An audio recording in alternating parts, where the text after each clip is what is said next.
Hi, I'm Michael Socavetta. In this video, we're going to go over the first few steps of migrating a Drupal website into WordPress. Here I have a Drupal website, YG Medical.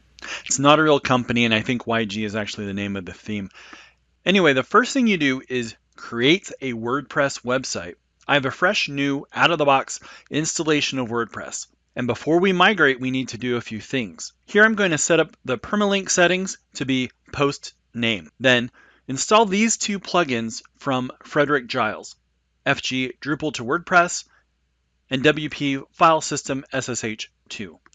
There's a link to it on the migration page, which we'll look at next. Select to remove all WordPress content. Enter the URL of the Drupal website. I'm going to opt for an FTP connection. Here is the link that I mentioned. You can test it first, which I've already done, to make sure the settings are correct. Enter the database information and test it as well. Select to the excerpt under Import Summary, and then leave everything else default. Now we're ready to run the report. Everything was successful, but here comes a commercial for the paid version of this plugin. If you're curious, it's €40, which is, at the time of this recording, about $43, and probably well worth it. In this video, we're just going to go over what the free version of this plugin can do for us. Let's check and see if we imported any pages. I'll hit refresh, and there are the pages. What's cool about this plugin is I can simply remigrate if I add more content to the original site. Let's go back and add another page to our Drupal website called Schedule.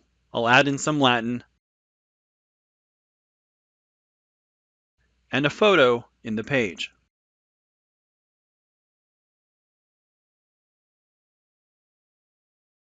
Well, let's go back to the WordPress site and simply hit the Start button again. After it's complete, we'll go back to the list of pages and hit refresh. There it is, image and all. And it doesn't matter if you have 4 pages or 4,000 pages, even with images, it gets them all. Now, the next step that I don't have time for in this video is modifying the WordPress theme to match our Drupal website. That'll have to be another video. Thanks for watching.